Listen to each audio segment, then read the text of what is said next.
mame fa wo enko da obokrata nim na mede wo ehyasie wo daily guide obokrata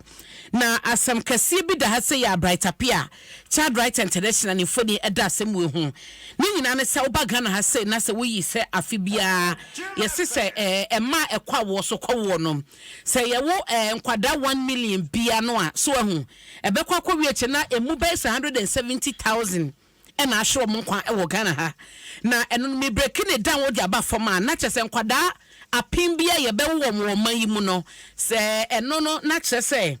emu eduson ena hwe mo nkwa eno ene se de nchichemu natie yeyi nkwada 1000 ya wo ma 17 ena hwe mo nkwa nti afimu ni nyina ne CJ ejina best 170,000 of nkwara ewu na out of sa 170,000 no emu ha mu chichemu aduasa 30% no eye yadi no kwa yesi asphyxia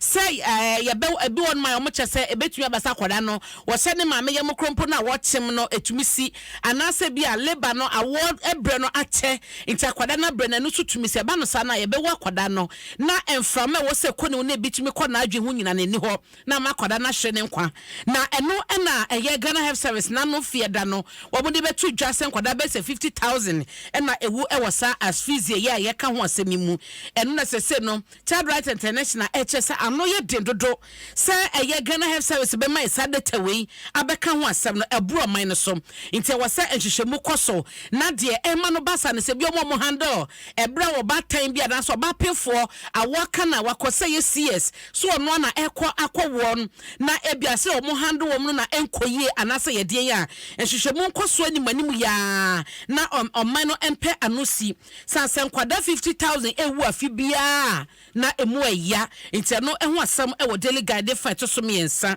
na ehonu ma na mejina bo amane sese no wo hwe ma NDC amanyoko ne te obia etwen ese omanpanida da John Dramani Mahama otu franka edamom no ebeyi ne running mate na edin abetodwa wo hwe se de ekeka kono a na ebi mu chese anhwe yi na omanpanida da Mahama wayi emame ejena no poku agema edna sinchen edin bi abetototo montenso no CJ de yatie no yera Alex Kofi Mode ya kane no na oye CEO de Ghana National Petroleum Corporation GNPC yo no eye enkran na oye ega na Ashanti na chese two sides ne sanete eno edan chenso a na panyi ba kwa de so betodwa eye Kingsley Kwame Ewu adakom wono eye kane boss edema eye bulk oil storage and transportation company boss na tema oil refinery to honom wono so mo chese ono ano frasa appointment mu na se omo consider na so ono consider ne ho as the Ashanti man obetumi di vote free hon maba panyi a omo chese won so jane na so pa Julius Debra kani chief of staff edema omanpanida da John Dramani Mahama na bresom na wo sho no so no oye kwoni atem ahu enti atem ne kwaw no wo mo cho so no so wo gran so hon mu ye pa ya obetumi atwedom ede ama ye papa John Dramani Mahama ene NDC amanyoko no edi no edroso nti osaka delegate de kan nyina no etoato aso saa ya chese ekeka kọ ekosi katafatu su ensia na medewo ejina katafatu su ensia ne jese mekọ hono manesa na de wo page 6 media ma wa yese ase central delegates when people will CJ omurutu for baumia oka ase central obi abeka se anyese we de Iraq ne de akompre kwa Japan ni de mu a na fe ba ne sen se CJ omo se delegates ne kwa ko she Dr. Baumia no na constituency chairman no eka kire delegates ni se ye fe no Atakora Amaniampon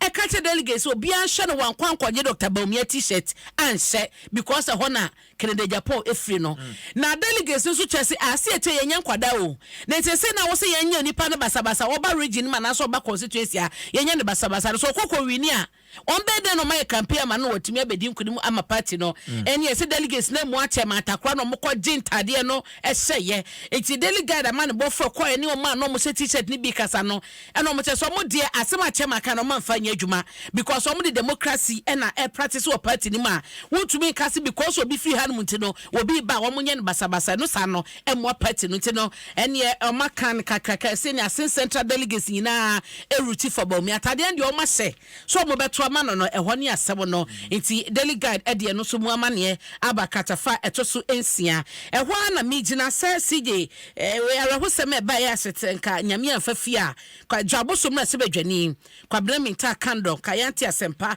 nanso nyame fa fia yɛ kase no ɔmo kyɛ sɛ ogusua ɛgye ayarehwɛ ya ne condition no ɛyɛ stable na amane no ɛkyɛ sɛ hyen no ɔde nam ɛyɛ Toyota Land Cruiser yi bi a JN 441-14 ɛna driver ne ano wɔtwie kɔyɛ overtake de kɔsia ɛyɛ Mercedes Benz Sprinter bus bi ɛwɔ bibia ni Kumase Kwantempo no so ɔmo kyɛ sɛ na emu ehu pa ɛsɛ driver ni no baabi ɔda no ɛnyɛ yɛwura kando so no nyame adom ne kyɛ sɛ ne ho ya ne saa ne nso no ogusua ɛda yaresabea nti ɛno ne akwanhyɛ sɛ ne yɛsɛ ofiri ne constituency ɔba akra o ɛna ɛsi saa no nti deɛ no so aba wɔ ha no no na abosome frɛ ho DC ɛna mampani Akufo-Addo apam no wasake no wobɛka ya papa audio bi ba ya na ne ho bonbon galamsey nsɛm na ɛno ne nam so mampani suspended no a na ɔmo de ɛyɛ ɛhyehyɛmu baabi abɛduru no ɛne sɛ ɔmampani Akufo-Addo ɛsɛ wɔn fa na adwuma no ɛnto hɔnom na adwuma no so ɔde to hɔnom a wabɔ owura baako din ɛwɔ ha yɛsɛ so ɔno na ɛkɔ akɔgyina mu yɛfrɛ no Kofi Adu Amoaten ɛsɛ ɔno na yɛ abɛnkrakyi pani foforɔ ma yi no ɛwɔ bosome frɛ ho mansini mu a ɛno so ho asɛm ɛwɔ Daily Guide maame fa nkɔ the publisher da bɔkratam na me yɛ asɛm baako ɛwɔ ha ɛwɔ katafa ɛtɔ so mmienu asɛnso boakye ɛde ato dwa ɛsɛ affordable housing aban no ebedi bi ho dwuma yɛ ɔmo kyerɛ sɛ no no ɛyɛ 8,000 government affordable housing na ɛba na ɔmo besi ɛwɔ Pokuase ɛwɔ katafa ɛtɔ so mmienu ɛwɔ ɛyɛ the Ghanaian publisher anim ha sei na ɔbɛsi na yi deɛ wɔn ɛkyɛ sɛ sika boti ɛda so wɔn de bɛyɛ sa project no sika no enya ɛmɛtɔ dwa ya obia ɛnhyɛda anim nti we no ɛyɛ nsusu a wɔn ɛhyɛ wɔn kyerɛ sɛ wɔn ɛpɛ sɛ ɛba na ɔman mu asa housing ɛba no adan ne adan han ne ɔman afa enya dan matena no sintwa ɛwɔ mu no wɔso afɔ no na ɛhyɛ enyuma ɛne adansie so no ɛkyɛ sɛ wɔn de saa dwumadie ɛba ɛbɛboa na mu a ɛyɛ Saglemi housing project ne deɛ wonso papa wadi kan ka so ɔman no pa sɛ sika da wadi kɔtoa sa project ne so no ɛbɛyɛ den sɛ so ɔmo bobɔ so pa no wate wɔ wɔsom yie die a na sɛ yɛkasɛi no wɔsɛ ɛwɔ ɔman no enye sika nkyekyɛmu no enie bɛsɛ $13 million a ɛno no yɛ deɛ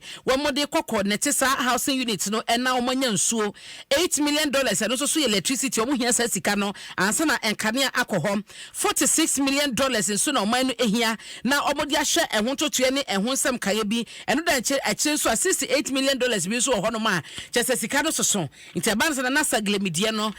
budget no so o man sika no ye se da eni nuru sa nti eno so ehun asam ewo the publisher Ghanaian publisher anim mede wo ewie ewo Daily Graphic the bokrata yi mu a na CJ dia beto dwa no ene sempanyefo kuku dam mienu a wo man yi mu kabia wo mufo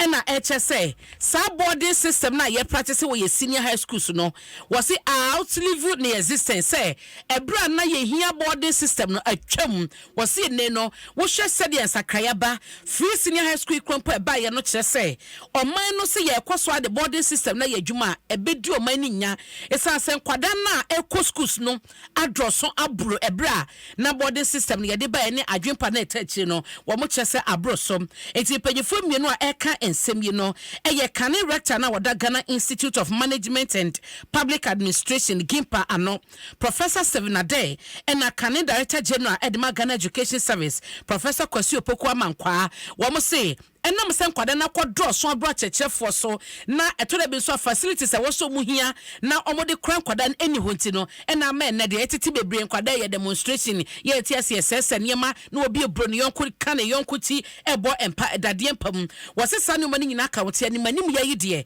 e wosa ban eyi boarding system no efiri ho na ne nyina no eye day system nti no de ono wo sikode ne ba be ko boarding no wakotua no de ne ba ne ko animdifo yi adwenkyeromode Dema or Minor Enono. Now, almost 447,204 candidates and a ebetra wasi a few way. Okwaka the fetu so do see a daily graphica and what some edaha and